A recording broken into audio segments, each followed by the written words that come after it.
आर्यवर्त, भारत, हिंदुस्तान, ये नाम है उस सरजमी के जिस पर अनेकों महान राजाओं ने अपने अपने दौर में हुकूमतें की। कोई यहाँ अशोक के रूप में शांति का संदेशवाहक बना तो कोई चंद्रगुप्त मौर्य के रूप में शौर्य का। लेकिन 500 वर्ष पूर्व जब समय आया भारतीय अध्यात्म और दर्शन की परंपराओं के उत्कर्ष का, तो उस वक्त हिंदुस्तान की गद्दी पर बैठे थे जलालुद्दीन मोहम्मद अकबर, जो न सिर्फ दूसरे मुगल बादशाह हुमायूं और हमीदा बानो के पुत्र थे बल्कि शहंशाह हिंदुस्तान भी थे। और वास्तव में देखा जाए तो यही वो दौर था जब सभी धर्मों को समान रूप से सम्मान मिला, जिसकी खूबसूरत बानगी डॉक्टर शरण बिहारी गोस्वामी द्वारा रचित कृष्ण भक्ति काव्य में सखी भाव नामक ग्रंथ में साफ तौर पर पढ़ने को मिलती है, जिसमें वो अकबर और उनके दरबारी गायक तानसेन के गुरु संगीत सम्राट स्वामी हरिदास के मध्य वृंदावन में हुई उस मुलाकात का जिक्र करते हैं, जिसके सूत्रधार कोई और नहीं बल्कि स्वयं अकबर के नवरत्नों में शुमार तानसेन थे। असल में ये कोई इत्तेफाक नहीं बल्कि शुरुआत थी उस सुनहरे दौर की जब अकबर का रुझान इस्लाम से इतर अब धीरे धीरे हिंदू संतों की ओर भी होने लगा था। आर्कियोलॉजिकल सर्वे ऑफ इंडिया के मुताबिक जब अकबर के दीवान अब्दुल रहीम खाने खाना उर्फ रहीमदास के खजांची सुंदरलाल कायस्थ ने वर्ष 1585 में वृंदावन में राधा वल्लभ संप्रदाय के आचार्य गोस्वामी हित हरिवंश महाप्रभु के बड़े पुत्र वनचंद गोस्वामी की प्रेरणा से राधा वल्लभ मंदिर का निर्माण कराया।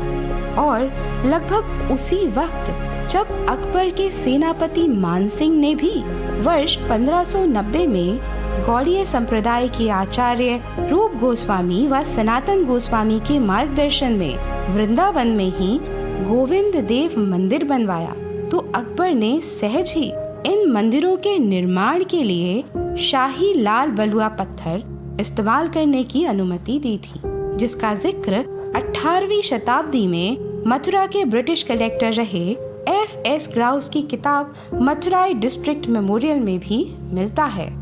गौरतलब है कि अकबर पहले ऐसे मुस्लिम बादशाह थे जिनके दौर में हिंदू मंदिर तोड़े नहीं बल्कि जागीर देकर बनवाए गए।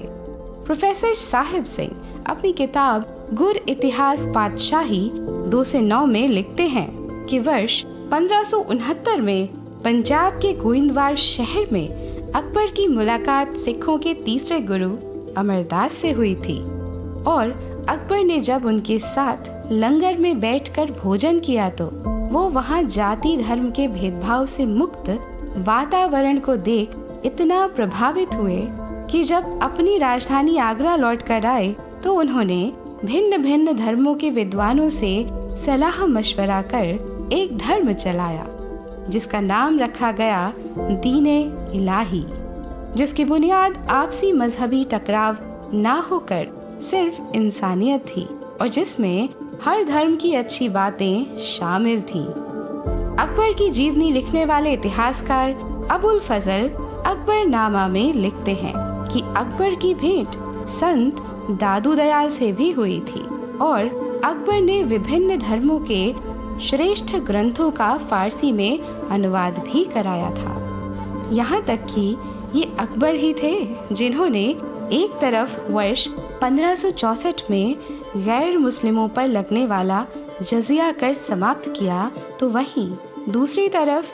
गोवा से आगरा आए जेसुइट फादर्स के लिए वर्ष 1599 में आगरा में एक शानदार चर्च बनवा के दिया, जो आज भी आगरा में अकबरी चर्च के नाम से जाना जाता है। वास्तव में जो बात अकबर को दूसरे राजाओं से अलग बनाती है वो यह भी है कि जब यूरोप में कैथोलिक और प्रोटेस्टेंट आपस में लड़ रहे थे, उस वक्त आगरा में बैठा हिंदुस्तान का एक कम पढ़ा लिखा बादशाह अपनी अलग अलग धर्म की रियाया को एक करने के लिए वो सारे प्रयास कर रहा था जो उससे पहले के किसी शासक ने नहीं किए थे। शायद इसीलिए कि सिर्फ वो ही थे जो जलालुद्दीन मोहम्मद अकबर थे। वो वाकई महान थे। श्री अभिनव गोस्वामी द्वारा ऐसी अन्य जानकारियों के लिए जुड़े रहिए हमारे चैनल अभिनव थॉट्स के साथ।